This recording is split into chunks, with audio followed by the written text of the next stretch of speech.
Bonjour, bienvenue sur Let's Tech, une plateforme qui est là pour vous aider à identifier les opportunités en technologie et aussi à comprendre comment ça fonctionne, les différentes technologies qui sont en vogue actuellement.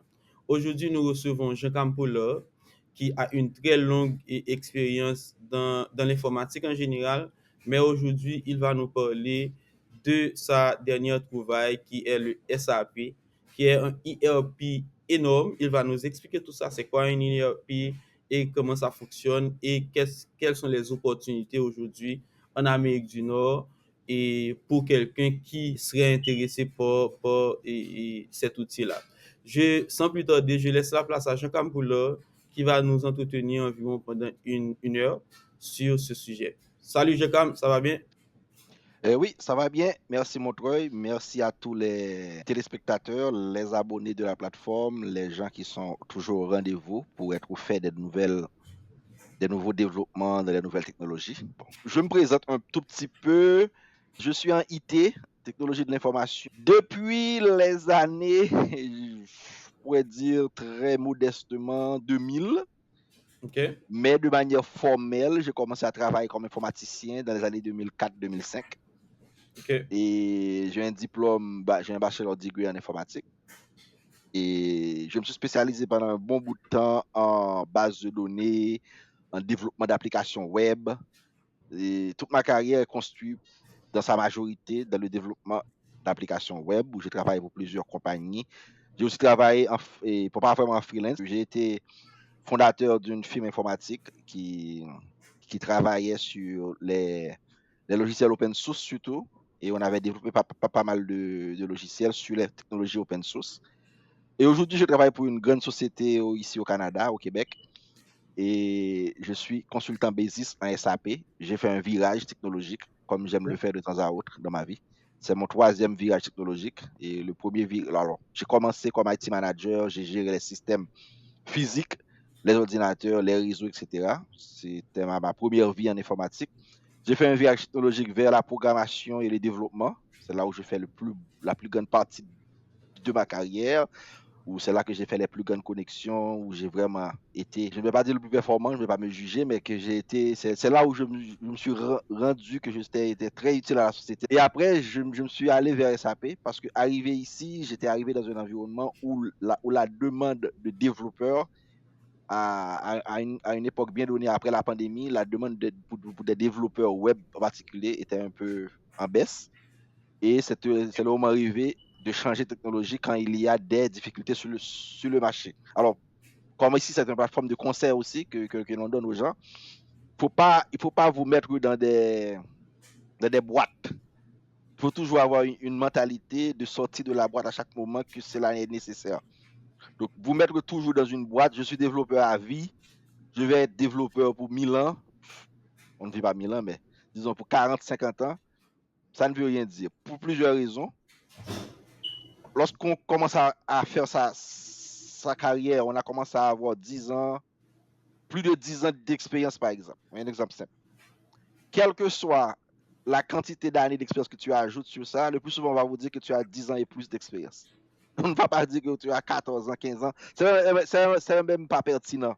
À partir de 10 ans d'expérience, tout ce qu'on va dire, c'est 10 ans et plus d'expérience. Arrivé ici au Québec, je me suis dit, j'étais embauché comme développeur web et je regardais et le marché était vraiment lent. Qu'est-ce que j'avais? J'avais le choix entre continuer à aller faire 11 ans, 12 ans, alors j'avais déjà 13 ans d'expérience en développement web, entre essayer d'aller de faire 14 ans, 15 ans d'expérience en développement web, ou changer de technologie et ajouter un peu de valeur à ce que j'avais avant. J'avais fait le second choix, c'est de changer de technologie et ajouter de la valeur. J'ai certainement plus de 10 ans de développement web. Aujourd'hui, j'ai environ un an et plus. J'ai plus d'un an comme consultant SAP Basis. Alors, et c'est là où nous sommes rendus. Je suis depuis plus d'un an consultant SAP Basis. SAP, c'est une grande affaire, c'est une grosse affaire. Et j'ai préparé un petit PowerPoint où on va vraiment voir un tout petit peu, parce que là, on ne pourrait pas entrer dans tous les détails, mais on va très bien. essayer de débroussailler ce que c'est SAP. Donc, je vais partager mon écran Juste un là. point, je comme avant de passer au partage d'écran. j'avais utilisé un terme ERP. Et je ne sais pas si tu vas en parler dans tout cela, mais j'aimerais quand même Et que oui, tu puisses expliciter ça je vais pour en le public. parler dans mon slide, mais avant qu'on peut aller tout d'un go, c'est Enterprise Resource Planning, c'est ça OK? le terme, ERP, Enterprise Resource et Planning. C'est l'ensemble, c'est la planification des ressources d'entreprise. En général, c'est une ou plusieurs applications qui fait ceci. OK? J'ai bien dit une ou plusieurs applications, parce que des fois, ça va dépendre de la portée de la chose, de la portée que l'entreprise veut donner à l'introduction des technologies dans sa gestion. Une seule application peut suffire, mais c'est très peu le cas. Ça arrive très rarement OK? qu'une seule application peut suffire à faire ça. Et le plus souvent, c'est un ensemble, c'est un jeu d'applications, c'est un ensemble d'applications qu'on va mettre en œuvre pour faire le ERP, qui va constituer le ERP.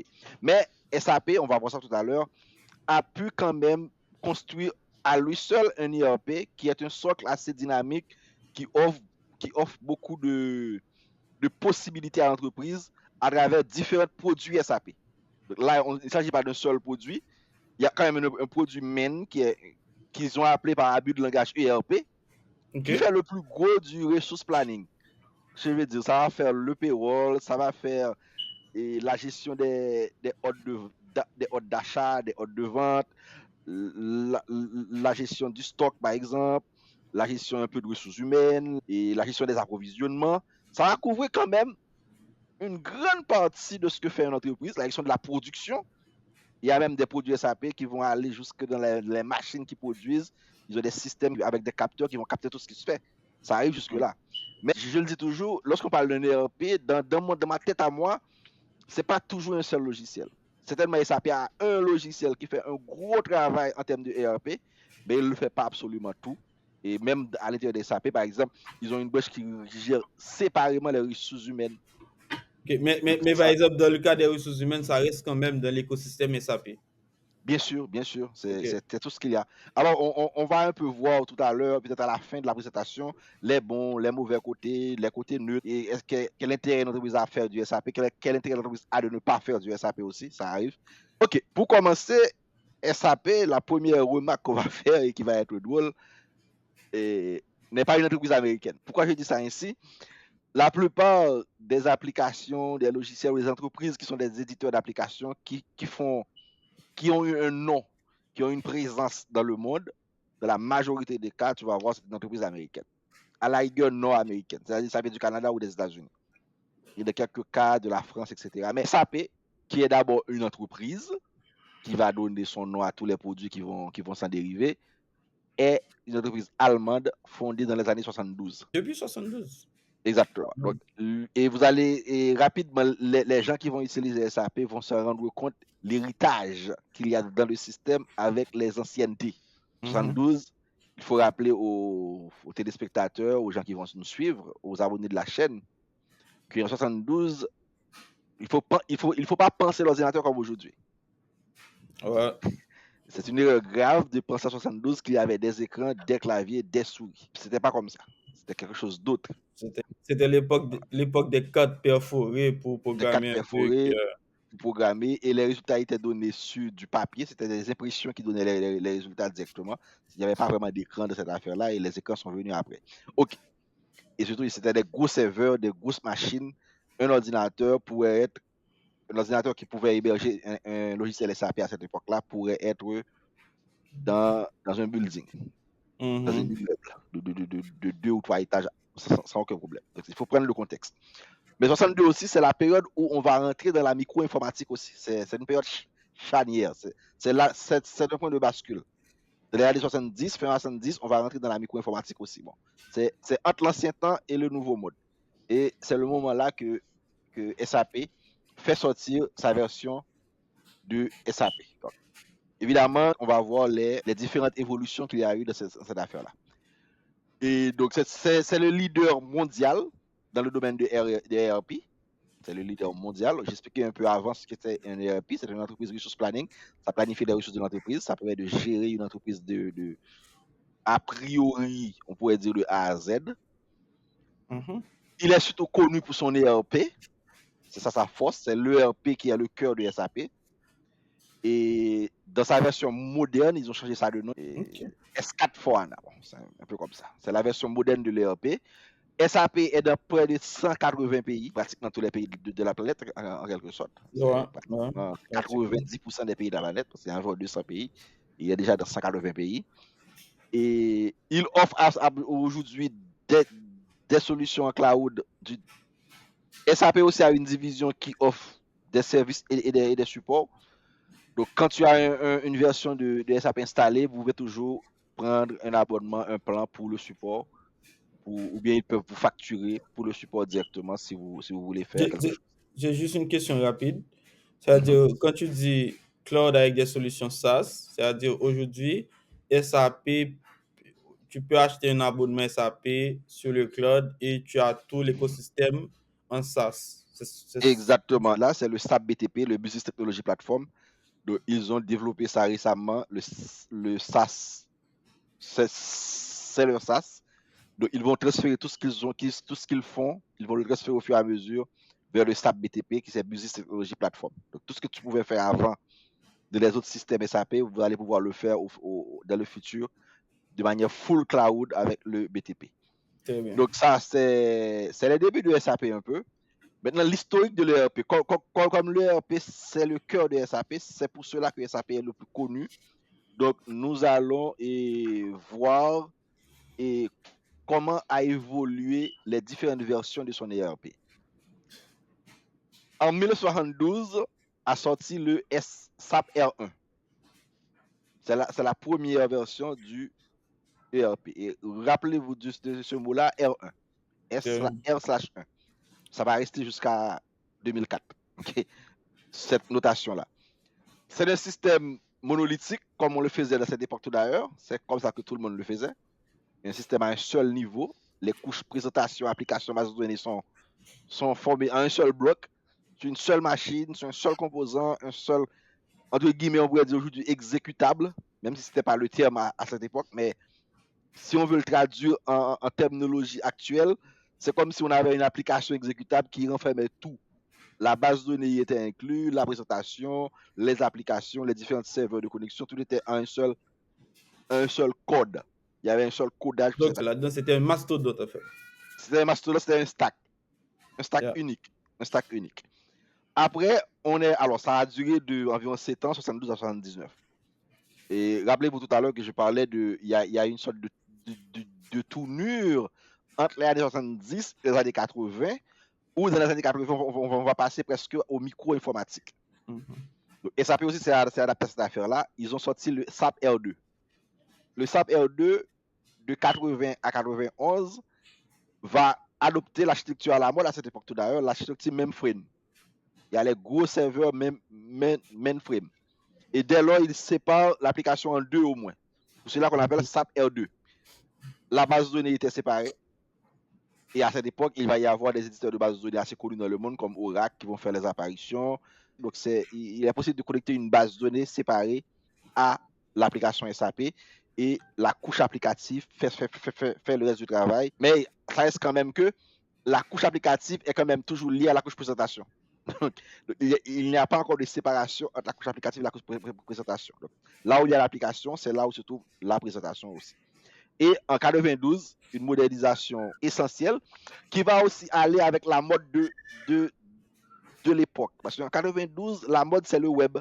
C'est le début du web. Ce qu'on appelle de la littérature application 3 tiers, en fait. 3 tiers, voilà. On va avoir une application à 3 couches. Ça ne parle de couches elle-même. C'est le SAP R3.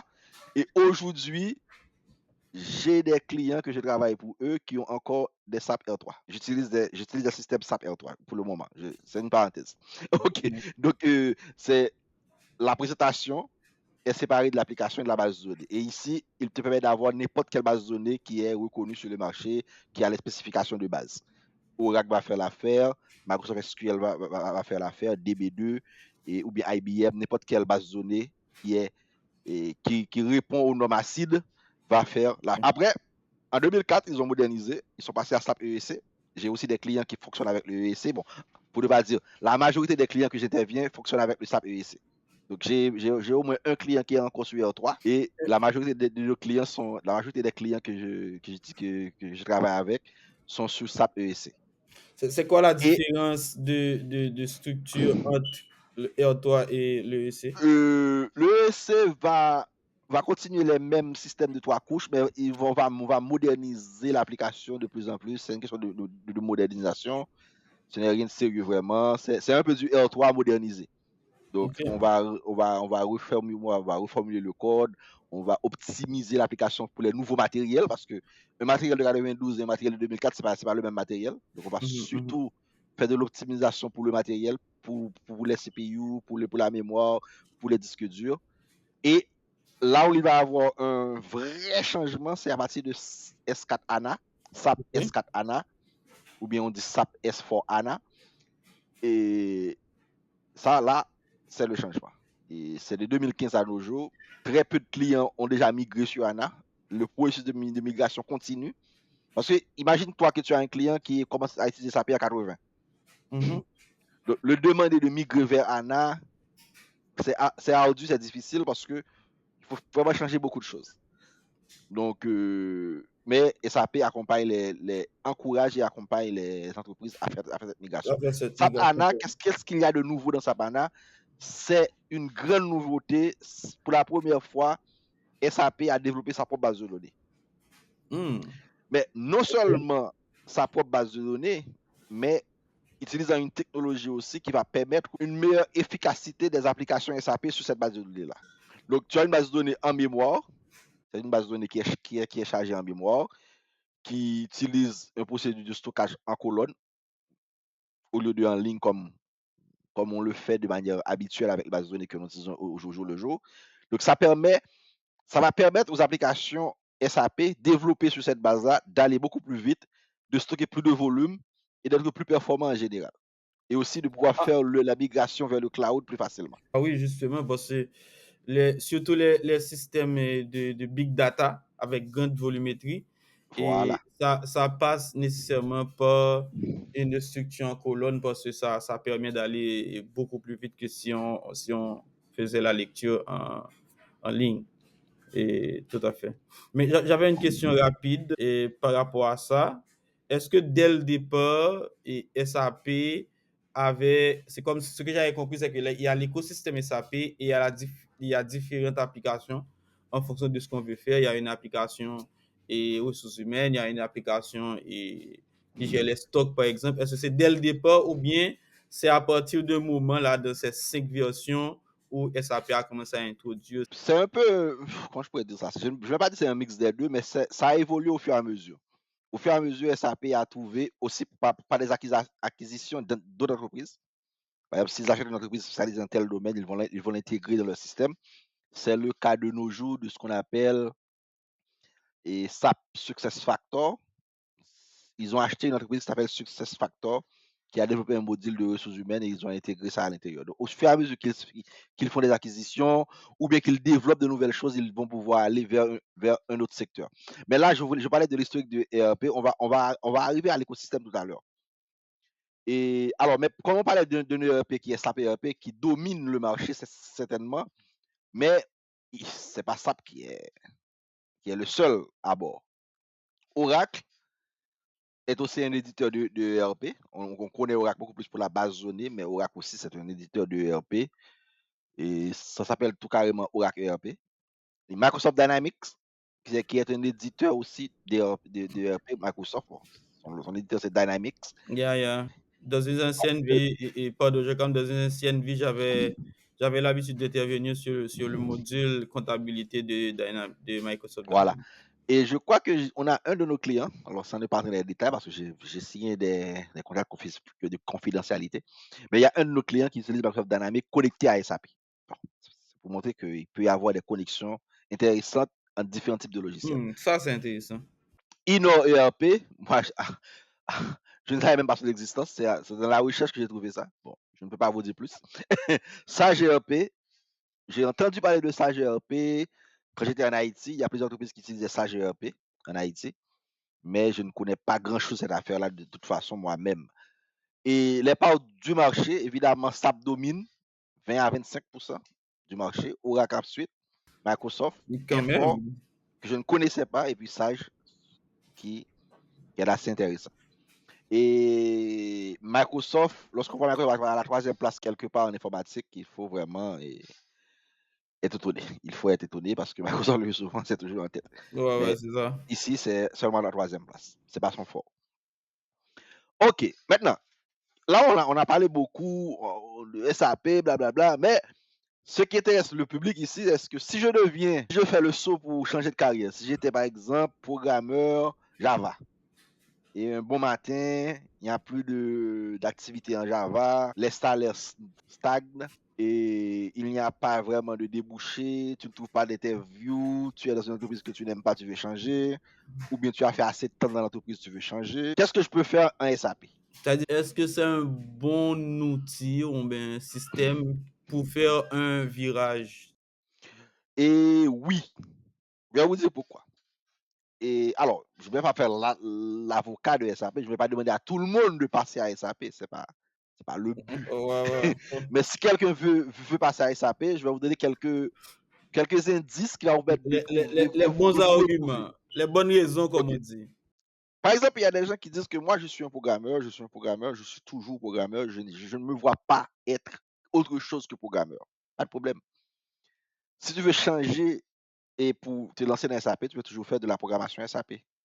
Dans ce cas, tu vas devenir un consultant technique SAP ou bien on les appelle les abappeurs. Donc, tu vas développer un langage SAP. Alors, c'est une parenthèse, on ne va pas pouvoir tout dire de SAP ce soir. Je vais rapidement ouvrir la parenthèse et la fermer.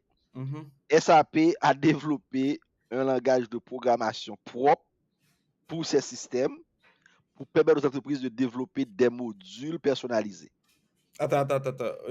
Faisons le point. Donc, il a sa propre base de données, son propre Mais RGBD maintenant, et oui, son propre depuis langage de 2015, programmation. depuis 2015, et le langage de programmation, je crois, c'est depuis les années 90. Depuis le R3, ils ont un langage de programmation associé. Depuis les années 80. Non. Le R3, c'était quand? Laisse-moi voir, je ne vais pas dire des bêtises. Le R3, c'était dans les années 92, voilà, 90. Depuis le R3, ils ont un langage de programmation associé avec SAP, qui a évolué évidemment, mais ça reste un langage de programmation associé avec SAP, c'est le ABAP. Donc, si tu veux rester programmeur, tu veux toujours faire du code, tu veux toujours écrire des algorithmes, à penser la programmation, tu peux toujours switcher, tu peux toujours changer vers SAP. Pas de problème, tu deviens un programmeur ABAP.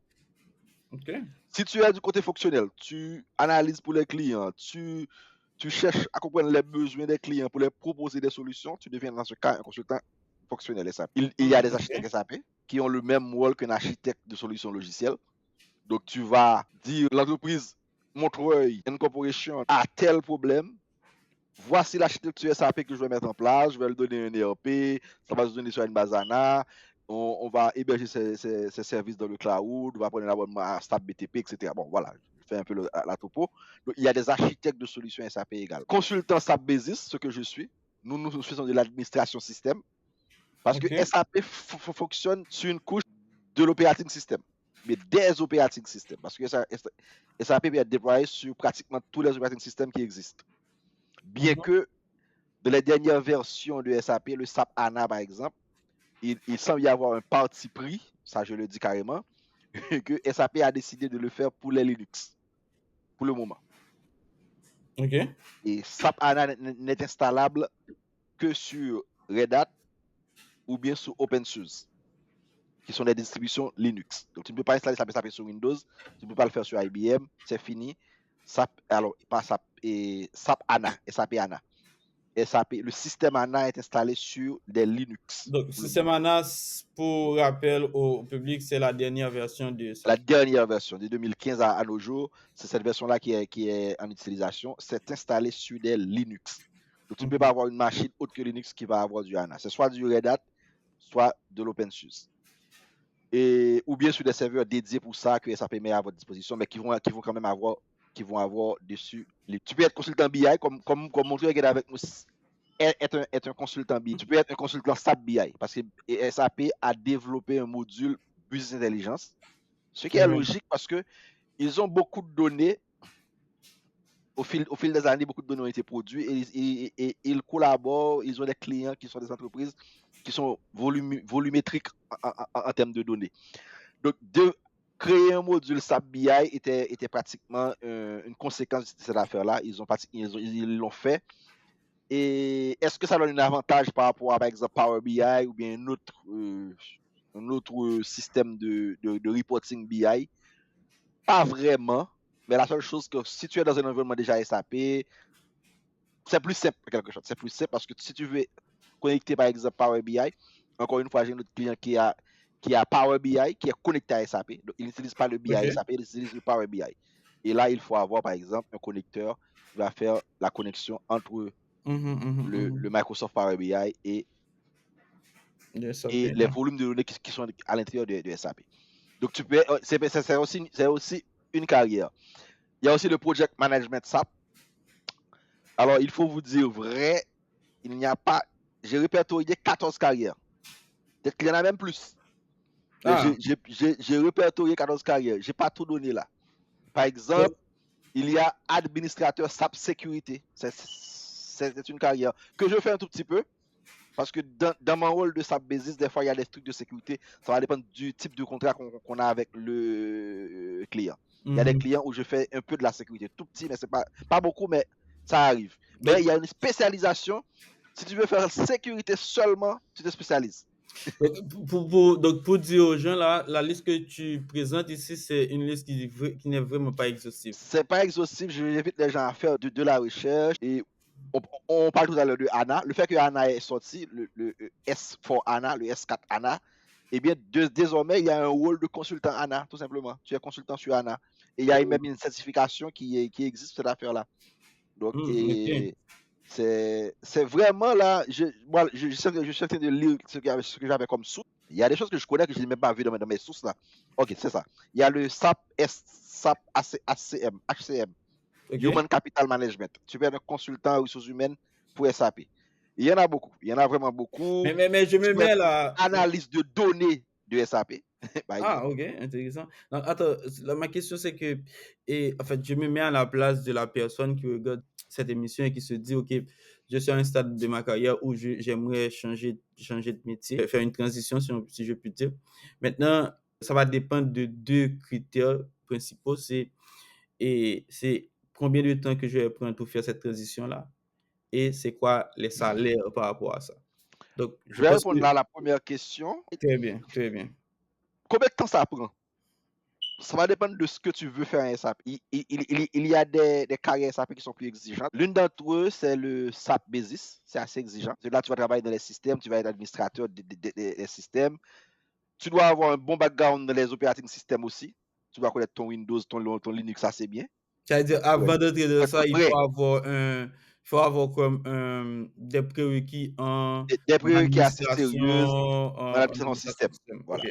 Voilà. Donc, Il faut cette pas être un newbie. partie-là, OK, très bien. Cette partie-là, c'est surtout c'est pour quelqu'un qui avait quand même eu déjà des expériences en administration du système Voilà, en qui IT manager, pourrait en faire ce genre ce de choses-là. switch-là. Voilà. Très bien. Ça va être plus facile pour cette personne-là. Toute personne peut le faire.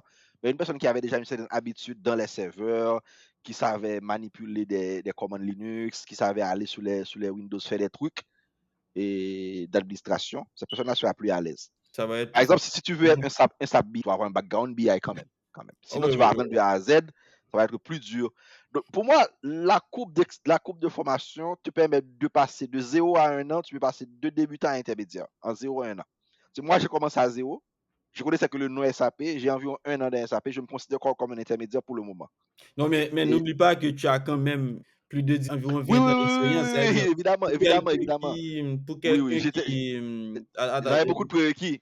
ouais, ouais, pour quelqu'un qui serait à la sortie de l'université, par exemple, c'est quoi le temps minimal pour Ouf, être ça va opérationnel vraiment dans dépendre de Basis, beaucoup de par choses. exemple? Mhm. Il va y avoir beaucoup de facteurs. Pour le basis, par exemple, ça va dépendre de ce que tu es affecté à faire. OK, Ça va dépendre de ce que tu es affecté à faire. Si tu es affecté à faire une seule tâche, tu vas prendre plus de temps à apprendre tout le système. OK, Si tu es dans une équipe, on te met à une seule tâche. Tu fais la même chose tout le temps, tu vas être bon dans cette chose-là bien rapidement. Peut-être 0 à 3 mois, tu vas être assez bon. Mais tu vas stagner ici, tu vas rester là. Mais si tu es dans une équipe où on te fait rouler, on te fait faire plusieurs tâches basis, tu vas pouvoir comprendre beaucoup plus de choses. Tu vas apprendre plus lentement, certainement, parce que tu fais beaucoup de choses à la fois, mais tu vas avoir une plus large connaissance qui va te servir à améliorer ta carrière, à améliorer ton background, à améliorer ton pedigree, si je pourrais dire ça. OK, donc si Donc, on prend l'exemple de SAP Basis, basis, exactement. si on a les prérequis nécessaires, donc ça va aller jusqu'à 12 mois pour être opérationnel en fait. Autonome, pour être autonome, Autonome, exactement. voilà, c'est correct. Ensuite, si on sort de l'université, on est un petit peu généraliste, ça quand même, ça va prendre un petit peu plus de 2 ans d'après ce que j'ai compris. Et sans faire de personnalité, dans mon équipe, on a un gars qui fait SAP depuis 4-5 ans, mais il n'est pas à 100% autonome. Pas qu'il n'est pas autonome, mais il n'est pas encore un senior, par exemple, si je veux dire, je veux dire ainsi. Il n'a pas encore atteint le niveau mastering, par exemple. Il y a quelqu'un qui mastering un domaine, quelqu'un qui est master, qui fait une chose de manière totalement, qui a une expertise, je pourrais dire, un peu reconnue, pour ne pas dire absolue, une grande expertise. Et lui, il a déjà 4 à 5 ans de cette affaire-là. Il n'a pas encore atteint ce niveau. Il le fait à plein temps. Donc, pour te montrer toute la largeur de la chose. Mais c'est pas pour vous faire peur. J'ai parlé tout à l'heure des spécialisations. Tu peux être dans une équipe et tu es spécialisé en quelque chose, dans l'intérieur même du business, par exemple. On peut te spécialiser dans quelque chose. Tu vas te retrouver. Mais c'est pas. Mais les autres choses, c'est. Quand je pourrais dire ça. Par exemple, si tu veux être un programmeur, j'ai parlé à des gens qui font du ABAP, ils m'ont dit que c'est un peu plus rapide. Tu peux programmer beaucoup plus rapidement. Tu apprends les choses, tu les appliques. Mais il y a des choses, par exemple, si tu veux être un consultant fonctionnel, là encore, il faut une triture. Ça pourrait être un peu plus long. Il faut comprendre les besoins du client, comprendre ce qu'on fait SAP, etc. Je pense que les plus ardus dans la liste que j'ai là, c'est architecte, consultant fonctionnel, consultant basis et consultant BI. Ce sont les plus ardus. Évidemment, le project manager, c'est un peu plus administratif. Si on a une connaissance générale de SAP, on peut se retrouver à l'intérieur. Donc, pour moi, si je pouvais refaire cette liste-là en ordre de difficulté, si je commence par les plus simples au plus dur, je vais mettre la programmation en premier. Après, je vais mettre le rôle de project manager, Quand tu parles de programmation, tu parles du consultant technique consultant SAP ABAP, consultant ABAP. technique OK. SAP ABAP. Voilà, c'est la programmation. C'est ça le premier. Après, je vais mettre le project manager. Et si la personne a déjà une connaissance en BI, je vais mettre le consultant BI. Et après, je passerai par le basis et après l'architecte et le consultant fonctionnel. Le consultant fonctionnel, pour moi, c'est très sérieux.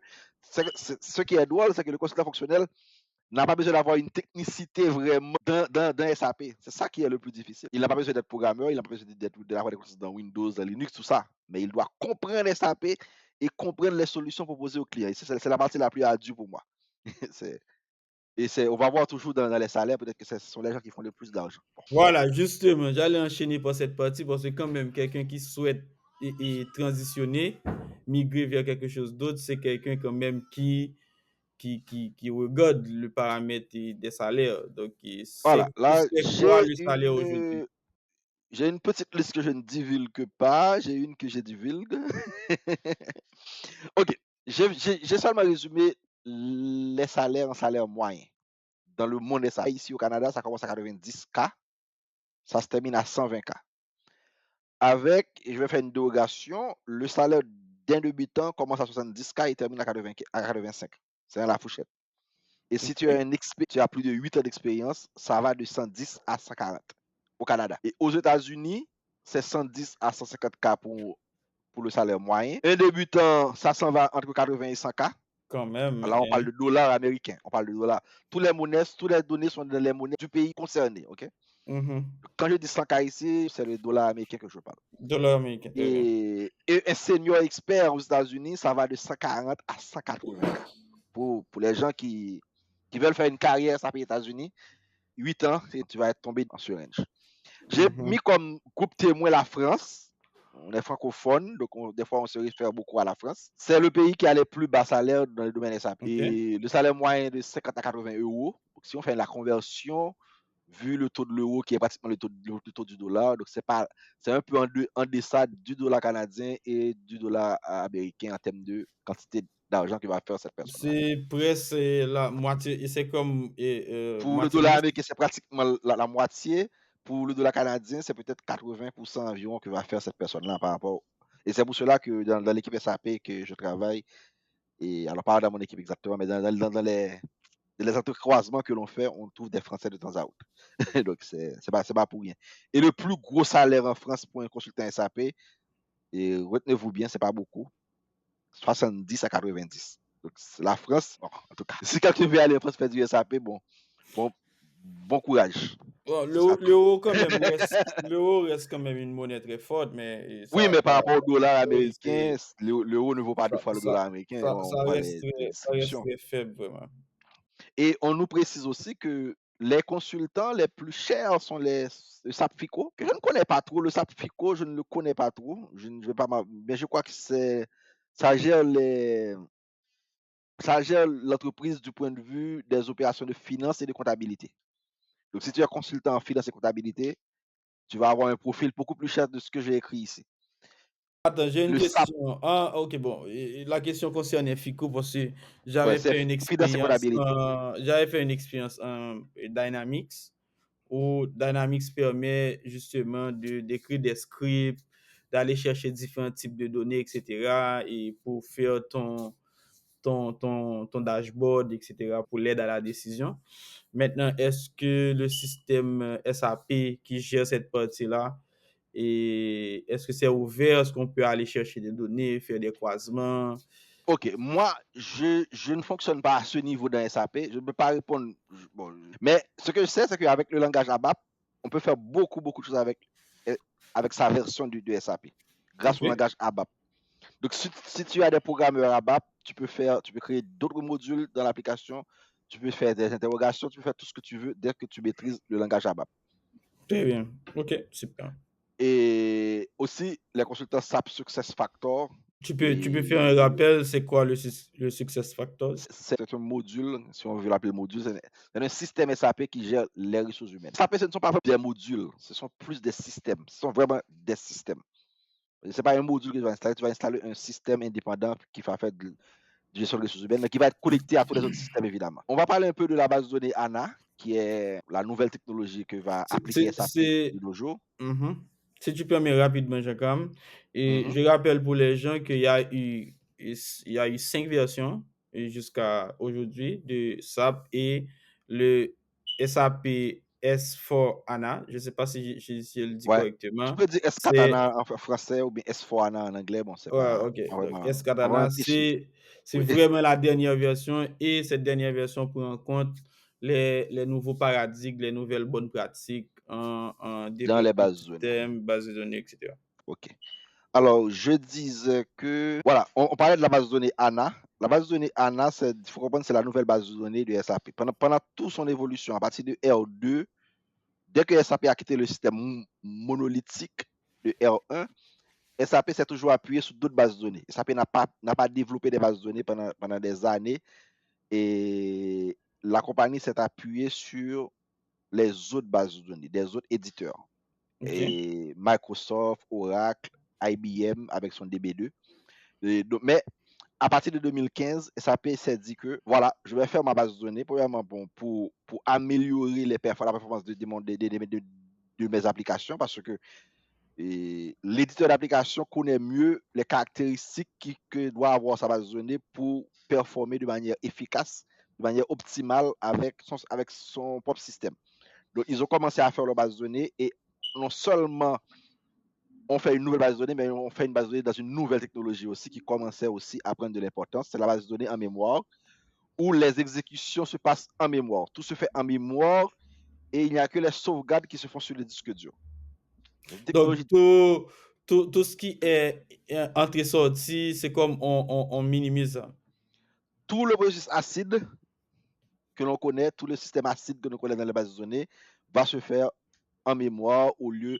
Parce qu'il y a un délai pour aller écrire sur le disque dur. Et c'est ça qui ralentit toujours les bases de données. le délai entre ce qui était fait en mémoire dans l'ordinateur lorsqu'on saisit à l'écran, par exemple, et lorsqu'on va écrire sur le disque dur pour enregistrer la donnée. Ça prend toujours un temps, et ce temps-là est précieux quand on a de gros volumes. Quand on écrit pour nom, prénom, mais là, on parle de gros volume. Et SAP a des systèmes qui sont connectés à des machines qui envoient les données directement, par exemple. Tu as une usine, tu as un moteur qui fait des tours. Tu dois prendre combien de tours fait le moteur à la minute, par exemple. Tu dois suivre la température de ce moteur, sa performance par rapport à une donnée bien précise. Est-ce que le nombre de tours que le moteur fait se fait de manière régulière pendant un laps de temps? Ah, mais lorsque tu as tout ça, tu as un volume de données qui est assez grand.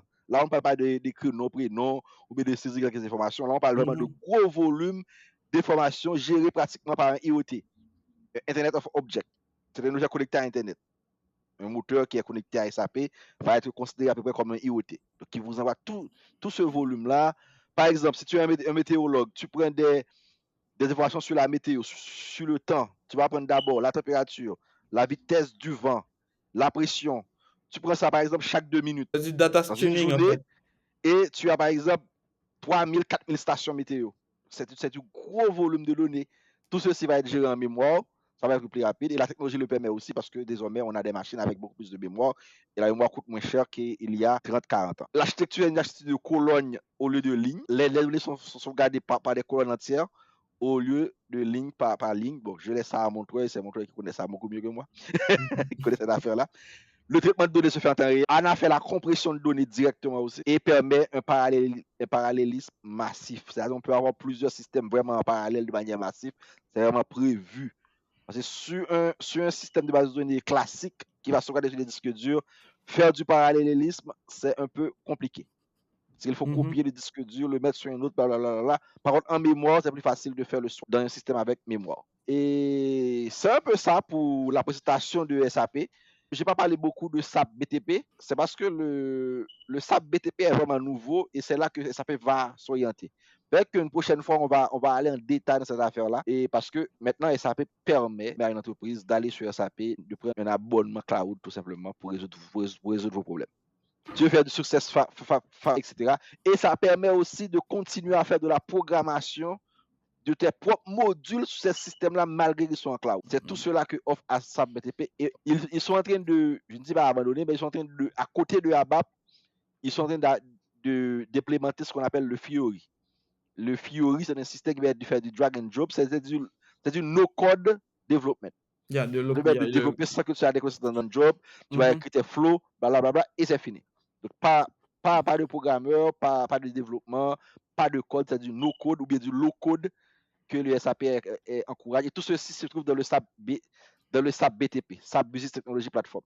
Ils veulent créer une plateforme pour faire des affaires et ça va les rapporter beaucoup d'argent. Moi, si je peux résumer, si quelqu'un veut changer de technologie, il faut regarder si la technologie offre du cloud. Tout à fait. Donc, je vais essayer de résumer ce que je dis là, de manière plus profonde parce qu'on a quelques minutes encore.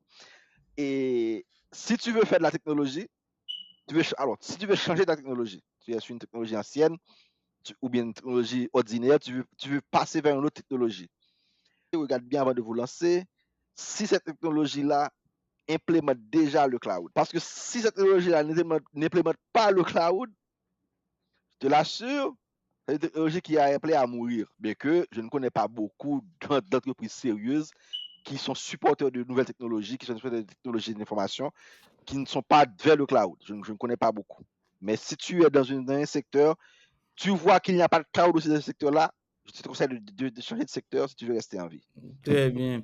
En tout cas, et comme tu as dit tout à l'heure, et on avait pratiquement qu'une heure pour faire cette présentation, donner au public une idée de ce que c'est le SAP et c'est quelle opportunité que ça peut ramener aux gens, que ce soit en termes de technologie sûre, fiable et robuste, parce que quand même ça existe depuis les années 70. Et ça continue à évoluer, ça prend en compte à chaque fois les nouvelles tendances, les nouveaux paradigmes en développement de systèmes, etc.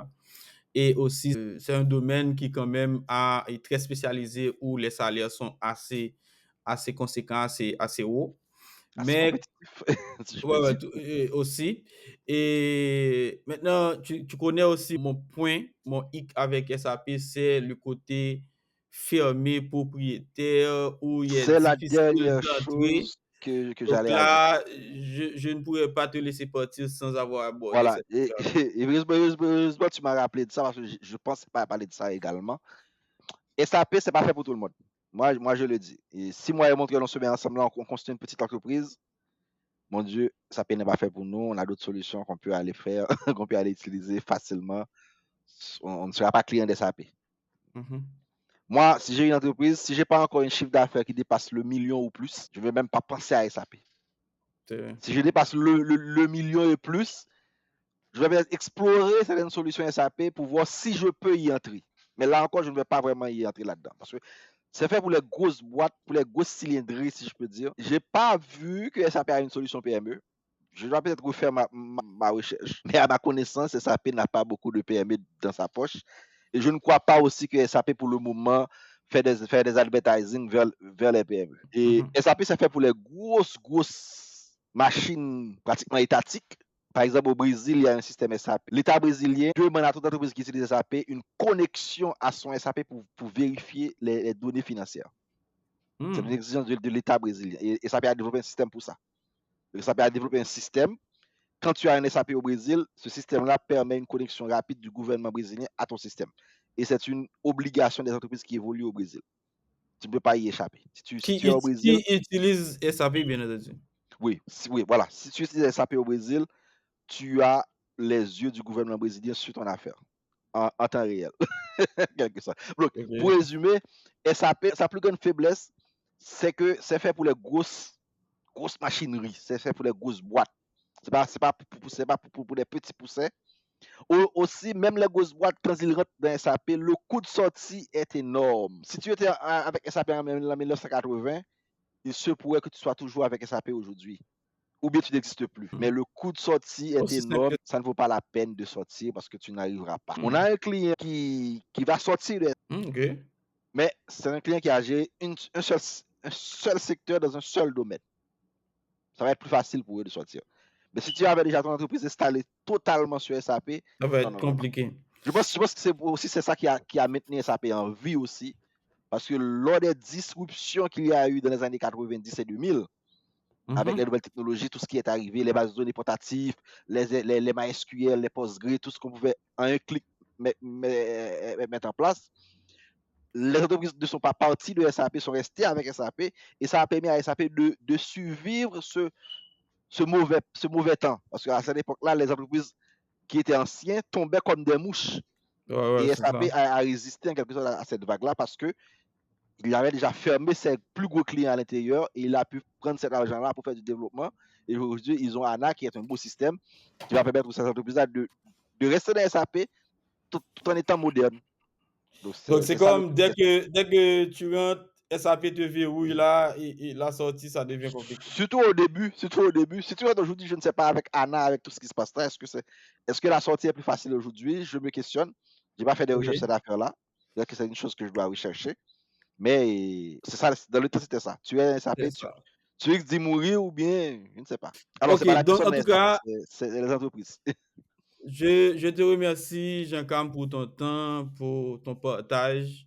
Et parce que là, on essaie de permettre le plus que possible de permettre aux gens de découvrir la technologie, les possibilités de leur carrière, les salaires, comment entrer, etc. Donc, ça a été un bon moment de partage. Je te remercie et on pourra se revoir bientôt pour un autre type de partage. Et voilà. Donc c'est Merci à tout le ça. monde. Merci à tout un chacun qui était avec nous. Et puis, on se dit à la prochaine.